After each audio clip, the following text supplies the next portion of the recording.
everyone to the 2021 DJI RoboMasters NA competition. It's Preston and Matt again. Guys, we are finishing up our quarterfinals rounds in these next two matches. So let me break down the schedule for you. Please go to www.robomasterna.com so you can look at the schedule, but I'm about to orate to you how it's going to break down. The match we're about to see will be Texas A&M playing versus NYU PT, Polytech. After that, we will watch University of Washington play against Virginia Tech.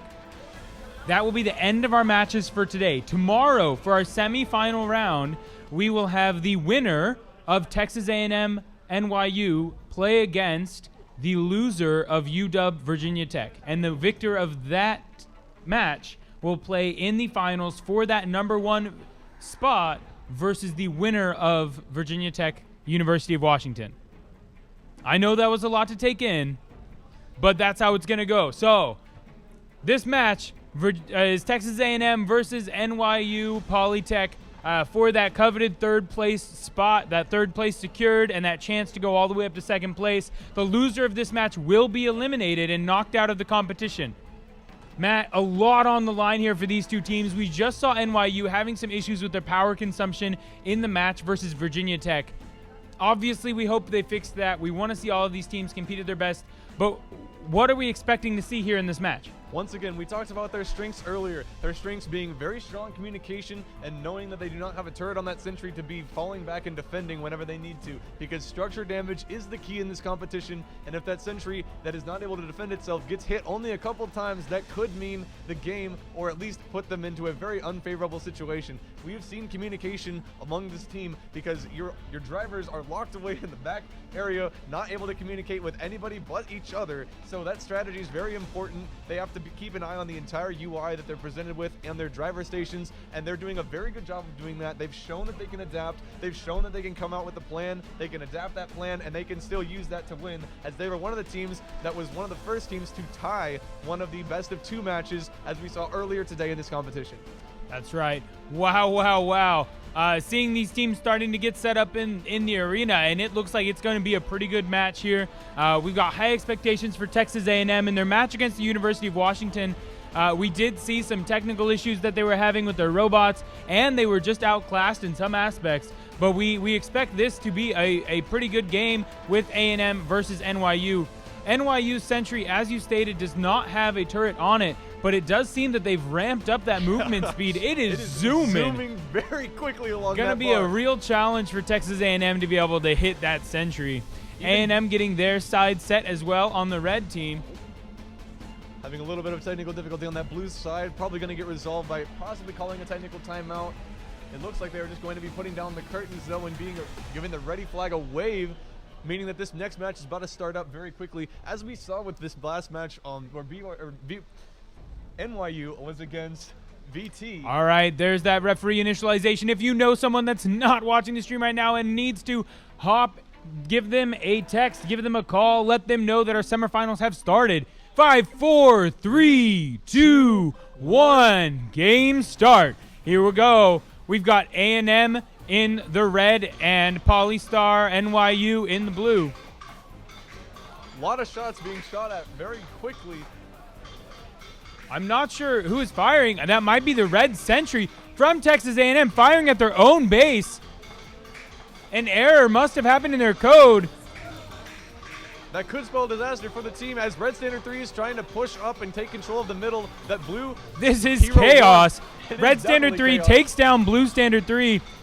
I expect that what has happened is the CV has identified those purple armor plates as blue. If those purple armor plates have registered as blue enough, that will allow the red sentry to take shots at its own base. This is devastating for A&M in this semifinal round. It will not spell complete disaster, however, as it appears that that sentry did not deal any damage to the base's actual health. A&M now firing rounds at NYU's sentry, but with the accelerated speed and with that poor angle, A&M not able to land any of those shots. They're going to have to come at it more straight on and risk that 2v1 damage from the NYU Polytech team. It looks like A&M's going to be trying to go for that level advantage to possibly speed up those projectiles to be able to hit more accurate shots on this sentry that is absolutely booking it on that sentry rail. It is very hard to hit, even for a team like VT that proved that they were very formidable in this competition, just as much as both these teams have proved. And that's a kill once again on Blue Hero 1 from Red Hero 1. That is going to give Red Hero 1 a level advantage, and that is going to allow him to be able to cool his barrels a lot faster. Looks like he's going to try to take some shots at the Getting a nice sentry. view there of that wordless communication. Hero 1 taking some shots at the sentry. Oh, that was really close. Getting a first-person view here from that hero. Taking some shots. If that 42 moving projectile, we had a crazy balls coming out over the edge. There we go. Some damage coming across from A&M onto that sentry. Whoa! They hit the hero. The hero hit again. The hero hit again. There goes that sentry. The base is not vulnerable. 3 hero hits from Texas A&M. The crowd is going crazy. A&M now moving in for the kill here on the base. Absolutely incredible work from the driver of Texas A&M's hero. That was a fast sentry. We have seen so few hero shots hit the sentry in this week's competition. Wow. The chat is going crazy. The audience is going crazy. What a time to be tuned in. This is the semifinal round we wanted to see. Polytech and NYU really giving A&M a run for their money. That was one play that turned the tide. It was a tied game, and suddenly the sentry is down. The base is at half. A&M really snowballed that very quickly. Absolutely. 2 minutes left. Anything could still happen in this game, but that is a half-health base with the hero moving back into an offensive position to get his more shots on that base. Oh, we're Each seeing shot that first-person view now. Damage. Oh, of the hero. And there it dealing is. huge shots to the base. So imperative that all of these top-tier teams have a hero that can deal those 42mm rounds. More of this first-person view footage. You're seeing just how difficult it is to land those hits, but they're finishing off and they get to the base. A very decisive game there. That was incredible, Matt. Wow. Absolutely incredible. That's the second base kill we've seen in the semifinal rounds, or not the semifinal rounds, the knockout rounds here. That is very, very impressive. That is a lot of health. That is a very improved performance from Texas A&M versus their match versus University of Washington. Absolutely. In their game versus University of Washington, their hero landed very few shots. This game dealing a huge amount of damage both to the sentry and the base. If A&M can maintain that tempo, they will most likely take this best of 3 and have a very interesting match tomorrow in their semifinals versus either UW or VT. That was some top-tier performance from A&M. Absolutely incredible. Really phenomenal, showcasing the power of the hero as that battering ram that we've been talking about all day. That battering ram being the thing that can just destroy those structures. You get that hero into a position that is protected by the other standard from the other infantry robots, and the lack of a turret on that sentry was really a big deficit that they are probably going to have to overcome by being much more defensive with their placement of their infantry robots to make up for the loss of that turret, because that does so much. 100 damage per shot to the sentry, 200 damage to the base. That is only 6 shots from the hero to land on that sentry to knock it down, and 10 shots to land on that base to knock it down. Base kills, I think, have only ever been done now by A&M and VT. Yeah, as a reminder, this is a quarterfinal round, so this will determine who is 4th place and eliminated for the running, and then the winner will go and play in the semifinals versus the loser from UW and VT. The Volunteers have their work cut out for them as they are trying to get all of the projectiles off the field, so many of those flying this match, and that making a bit of a ball pit of the arena. But man, oh man, that was something to watch. We've not seen very many base kills in this competition yet, and that's because sometimes those heroes really just need to be the driving force to take that base. As an engineering graduate from Texas A&M, I must say it is pleasing to me to see such a performance out of A&M. Great showing from them in this first round. Remember, this is a best of 3. We've got another round to go. We'll see what NYU Poly can do to turn that around. Although with that hero, if they're able to maintain that level of accuracy, there's not much to be done. That was a huge amount of damage put out through the match. Probably 600 or 700. No, they took an entire base. Probably 2,000 to 3,000 damage coming across from just the hero. And oh my word, just such a difficult tide to turn. I assume that in this next round, they'll start prioritizing killing the hero rather than the priority that's been given to the standard through many of the rounds that we've seen this weekend. The general meta that we have seen emerge from this competition is having a very strong standard coming out and being able to dominate in the competition. We see that with UW's infamous standard 3, where they are just spinning all over the arena, not taking any damage at all and dealing all of it. And that goes to show that there are definitely different strategies. This is an engineering competition, and if you can get that hero to be functional, if you can get that hero to be doing huge amounts of damage to the structures, that can really turn the tide of the game, because the structure damage is the name of the game in the win con of this competition. Chief Referee Radica letting us know that NYU's using one of their last technical timeouts to take some team pictures, and really, we applaud that, guys. So happy to have all of these teams here. So happy that those teams are so excited to be here. Again, just want to reiterate, lots of thanks to the schools that they represent, the groups of people, the families, the friends that they've come from for supporting them and helping them get these teams off the ground. NYU realizes that if they lose this next round, this will be the end of their 3v3 RoboMaster's journey. And so those technical timeouts getting used now, perhaps to try to disrupt the tempo of A&M, but also to take some good team pictures in the arena of their robots, looking so beautiful, all lit up in blue on the official field. Great job, NYU. Good showing here. 4th place as one of the newer teams. Absolutely incredible from NYU Poly. Just blown away by that standing that they've achieved. Absolutely, especially as a first-year team coming in as an alliance team as well, having to jointly operate between two teams. In order to turn this match of this best of 3 around, they're going to have to play a lot more defensive. We have seen that they do have good communication in between these matches. It is so hard with the adrenaline and the heat of the moment. I'm sure you know, as a standard driver before, that it takes a lot to be able to focus on just driving and shooting accurately, and then also trying to worry about the entire rest of the competition.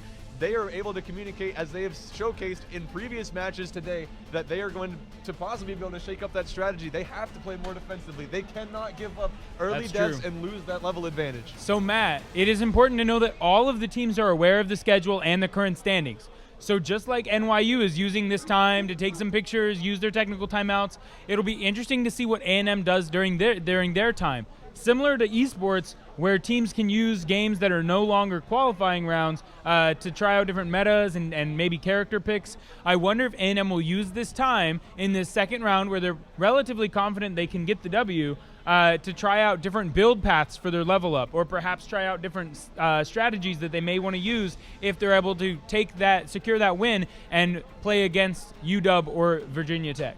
Absolutely, but we have seen Texas A&M stumble a few times today, as we saw them have a bit of technical issues with their hero, having some a little bit of issues with their standard. So if those issues do somehow arise, that could very well put NYU easily into a position where that is going to be very favorable to have a 2v1 situation. It is very easy to knock out a robot whenever you have just those two standards being able to just pound it at the same time. So I would not count them out for the count nearly at all. I'm not counting them out. I am agreeing with you, though, that so far in almost every match that we've seen, A&M has had one robot having a bit of a problem. I would love to see if they get to play against against VT or UW. I'd love to see all three online. This last match, both the ground robots performed incredibly, but the Sentry, as you remember, tried to attack its own base. So if we can get all three of those robots online from A&M and see the full strength of their team, I do believe it will continue to be competitive, even against the likes of University of Washington or Virginia Tech. Absolutely. We got that referee system self-check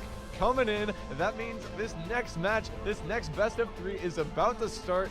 NYU Poly is going to really need to shake up this strategy to be able to turn this around. 5, 4, 3, 2, 1. Game start. Here we go. Texas A&M in the red, NYU Poly Star in the blue. Very confident showing here from Texas A&M, coming up very early from their standard. It's always such an adjustment, I'm sure, for the drivers as well, going from that level 3 barrel heat and firing rate to that level 1 again at the beginning of the games. Looks like NYU Polystar has had a robot die, whether due to strictly ammo or also... Oh, wow, but look at the damage coming across from both robots. And that's a Sentry kill. Absolutely incredible. That Sentry, that 100% autonomous robot, just now killed that standard. Or that Look hero, at that. sorry. So much damage being traded across both directions. It looks as though NYU is dealing a significant amount of damage at that red standard and at that red sentry. That's great to see from NYU Polystar. That's going to put them in the early lead for those early win conditions here. If they can maintain it, they can take this second game and push us to our third match in this best of 3. Looks like Red Standard 3 is getting into a position to start shooting at that sentry. That sentry just absolutely booking it on that rail, making it really hard to be able to shoot that. And that's a really target. tough angle to try to shoot that sentry at. The armor plate is very small from that angle. They're going to have to get more directly in front of it and aim a little bit higher if they're going to want to hit that sentry. Here's that hero living up to the name of that robot. Let's see if it is going to be able to do some serious damage to this sentry. A&M now with both of their aggressive robots at the sentry rail. Shot. So close. I don't believe any of those shots have actually. Oh, there we go. We've got some shots connecting. As we can see, a perfect Whoa! POV shot from Huge that hero hits. Take that sentry down from 100 to 0 so quickly. And A&M will now be able to move on to that NYU Polystar base. It looks like we might see another base kill, as now both the TAMU robots are level 3. NYU Poly robots are both knocked online in not very favorable positions. And we are once again in the cockpit of the hero. Look at those golf balls fly. What a treat getting to see these ground robots functioning at their full capacities, being in the cockpits here as the viewers. Look at that. Seeing those that golf fire balls rate flying. Well. Wow. Really being That's right. This is what a level 3 hero is like. Look how fast they're firing those golf balls. That is a huge shift. As level 1, the hero can only fire a golf ball every 4 or 5 seconds. Such a big difference for multiple balls being fired within each second or 2. I believe that Red Hero actually almost died of barrel overheat, as we saw in the very beginning of the competition. And that was just from shooting 2 or 3 shots at the same time. Yes. And now he is able to just keep pounding those, taking that attack spec. That really does change the tide for the Look at this refill efficiency. These teams have had a lot of matches so far. Gotten a lot of practice, a lot of good experience. Was that the sentry? Did the sentry just take down a revived NYU Polystar bot from Texas A&M? Because that blue Hero 1 has now been knocked offline and is getting revived once again with none of the red robots over there besides that sentry, which is that 100% autonomous robot mounted on that rail. All right, we're back in that first-person view, approaching. Whoa! There we go. Damage on that base. 1100 There it health. is. Oh my goodness. That is 6 hero shots connecting to those armor plates. Level 3 golf balls coming out of that hero go so fast. They deal so much damage. Oh my goodness. Absolutely insane to watch.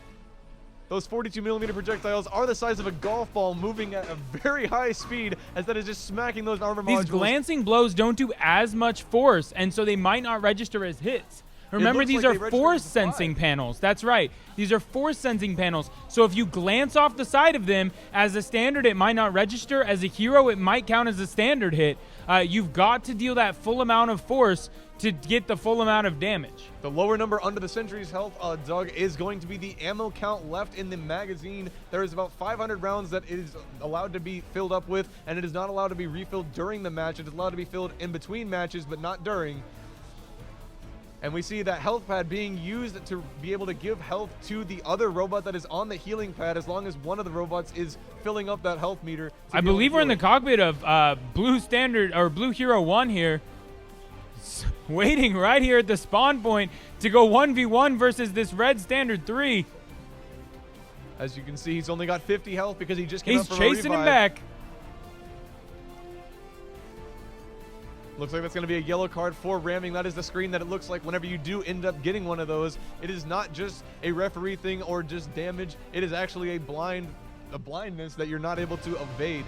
That's going to be a victory for Texas A&M. NYU putting up a valiant effort, coming out here as a first-year team, getting all the way to the knockout matches and being able to perform at that level. That is a feat in and of itself. Absolutely incredible. Great job to NYU and Polystar and all of our first-year teams. And, of course, great job to Texas A&M. We loved to watch their robots both be online. This is, I think, the first match that both their standard and their hero have not had technical issues during the match. Fingers crossed, knock on wood, that for the rest of these semifinal and final matches, all of our remaining teams, UW, VT, and A&M, can all have their robots function at their highest level. The next matchup we've got coming down the pipe is VT versus UW. This is going to be an extremely high-octane match, just like the one we just saw, and it is going to be an absolute pleasure to watch here and a pleasure to watch at home. All right. We're going to take a second and look at the statistics from this last match. Like you were saying, Preston, you got about 3,000 total damage HP coming across. From that first round where that was a complete base defeat. That means they knocked out the Sentry, they knocked out the other robots, and they knocked out the entire base, that base having 2,000 HP. That is a huge health pool. A great job from Texas A&M. Also a story being told on this page. A great job from NYU Polystar. You can see on this page that the Sentry remaining health is not maximum for either that first or that second round. NYU Polystar notably doing damage in both rounds, which is great. We love to see these first-year teams coming out, making it to the quarterfinals, and still being competitive in the quarterfinals. Absolutely incredible. Absolutely, and as well, pushing that aggressive Sentry that we have seen work a couple times is a very scary tactic, but they did so with bravery, and they did get that damage off. Hitting that target accurately is very hard. That tiny little armor module all the way on top of that Sentry rail, that's a tiny target to hit with that tiny, like, think about if you have that view from Red Standard 3 whenever it was trying to shoot at the glancing blows. That was not that far of a distance, but yet it looked like a very far away shot from the FPV camera, which, you know, that's the only way that the drivers are able to see. So having the practice to be able to do that, having the lineups to be able to hit that from that distance, that is impressive in and of itself, because we have not seen a whole lot of Sentry deaths this entire day. Hey, now we get to see one of these very cool full statistics screens. Matt, break down for us what we see across this. I'm going to go get our next guest coming to us from our independent Mexico City team to talk a little bit about what it's like to be the first RoboMasters team in Mexico competing in the world of RoboMasters. So on this stat screen right here, we got 2,000 on 2,000 remaining HP for TAMU. That's because their base was invulnerable, but that Sentry did take some damage. It took 5 different shots from those 17mm projectiles. Like I was saying, those are hard shots to hit. It's a very, very, very small target. You have to hit in between those LEDs. You have to hit that force sensor. It can't be a glancing blow, as we saw quite a few shots bouncing off of the bases, bouncing off of the Sentries, and they still got that damage registered. That's great experience for a first-year team, especially because being on first-year teams and being on several first-year robotics teams myself, it has been, in my experience at least, as soon as you get that experience, very nice to be able to go, okay, these are the issues that we know we have now. These are things we know we need to focus on next year. And they've gotten a whole lot of extra, they got 2 extra matches. That's very helpful for building a team. That also gives them a lot of, you know, clout. Whenever they go back home, they say, yeah, we made it all the way to those not the semifinals, the knockout rounds. That is a feat in and of itself. Only 4 teams in the North American Conference made it to that team. And that is something that is definitely laudable and definitely something to be proud of. They need to go home and be very, very, very proud of themselves, because they did a phenomenal job coming out here and putting on a phenomenal show for us. Awesome. Thank you so much, Matt. We're going to have one of our excellent brand new team members come on right in. Have a seat, buddy. Talk straight into the mic real close, just like this. Right. There we go. Awesome. Can you guys hear me? Welcome, welcome, welcome. Introduce yourself to the stream. Chat's over here so you can read any of the comments and such. You're on live with all of our NA fans and our Chinese fans. Who are you? What team are you from? How's it going? Hey, I'm Guillermo from Telpochcali. You can call me Fred. All my friends do. We're a 4-month-old team down from Mexico City. 4 months. Yep. Oh my goodness. Chat, again, just like with Chewy, send us your questions. What do you want to know about Fred? What do you want to know about the team? He is representing the first ever RoboMasters team coming out of Mexico. So cool. Fred, I remember our first year, we were the first and only team coming out of Texas, and that felt like a really cool thing to me. How does it feel to be the representative for your country in this emerging and honestly the world's largest university robotics league? Honestly, I feel ecstatic and honored. Like, it's an incredibly immense achievement for us, I think. It is. Like it's a great feeling. One of the immense achievements. Fred's so humble. I've got to brag on his team for a second. You guys have got to see their 3v3 matches in their conglomerate, but the matches we haven't been streaming, the 1v1, their standard is actually undefeated. They have had 4 matches. They have won all 4 matches. An excellent job from them with only 4 months behind their belt. So impressive. Fred, chat wants to know what your favorite ice cream flavor is. Honestly, I can never decide these things. Probably vanilla. There we go. And then the question, it can be tough, but we want to know, what's your biggest challenge been? I know there's so many that face new teams, time, money, commitment, members, so many, but for your team in particular, what's felt like the toughest obstacle for you guys? It's hard to choose, but it could be the lack of support that we've had. We haven't really had any monetary support from anyone. And not much help from any professors or anyone, really. Yeah, that first year can be so tough. Fred, I'm so glad that you guys made it here, that you competed. For so many of you at home, maybe you don't know, all of us from NA, and I'm sure across the world, that first year is so tough, and really making it to the competition is the goal. Probably for you guys as well. I know that was our goal our first year, to build robots that could move and pass inspection and show up at the competition. And our first year, we won a practice match. We didn't win any of our group stage matches, but I'm so grateful that our team stuck it out and persevered. And Fred, I'm even more grateful that you guys have put in that effort and that work. That first year, it is tough to garnish support, to get that financial support and even just that moral support in those members, because you don't have anything to show yet. You say, hey, we want to do this, we want to do that. But now you're going back, you have videos, you have proof, you can say, look, we can do it, we can compete, we can be competitive. And with another year ahead of you, I hope you and your team are just so optimistic. That was my biggest takeaway our first year at the end. It was just saying next year. They were saying next year we can make so many changes. There's so many things. I'm blown away when you said 4 months. That's just a third of the time you have now until the next competition. Fred, don't break our hearts here. Let us know that you're aiming and planning on coming back next year. Okay, so we're gonna take a few days off and get right back to work. Oh yeah, please. You'll probably be asleep for a few days, and then after that you should wake up and take a few more days off. Oh man, we absolutely love having all of these new teams, and it's what makes the NA region possible.